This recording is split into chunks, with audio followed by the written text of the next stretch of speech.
إن هذه تذكرة فمن شاء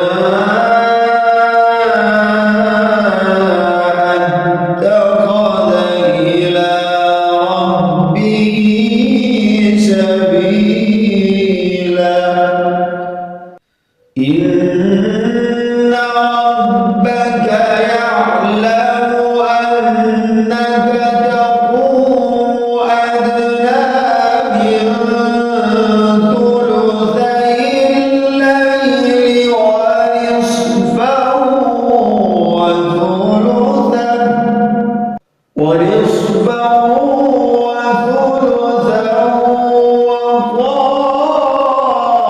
وطائفة من الذين معك والله يقدر الليل والنهار علم أن لن تحصوه فتاب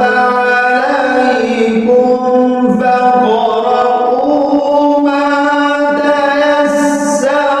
من القرآن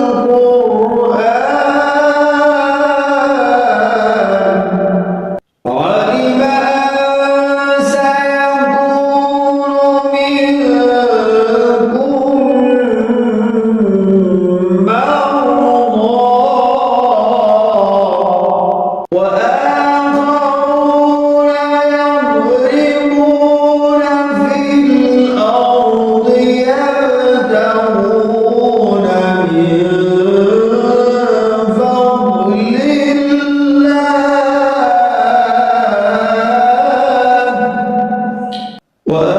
وآخرون يقاتلون في سبيل الله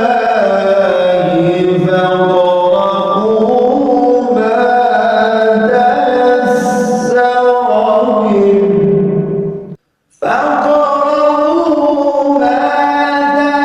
تيسر منه وأقيموا الصلاة وآتوا الزكاة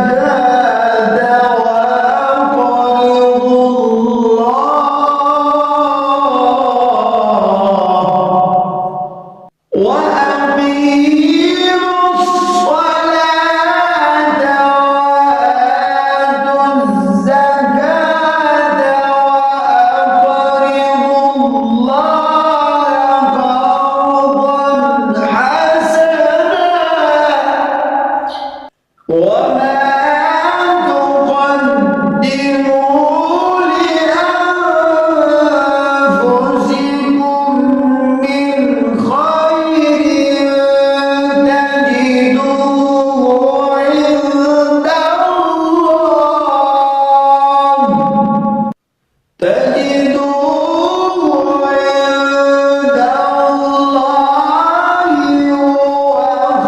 خيرا وأعظم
أجرا هو خير خيرا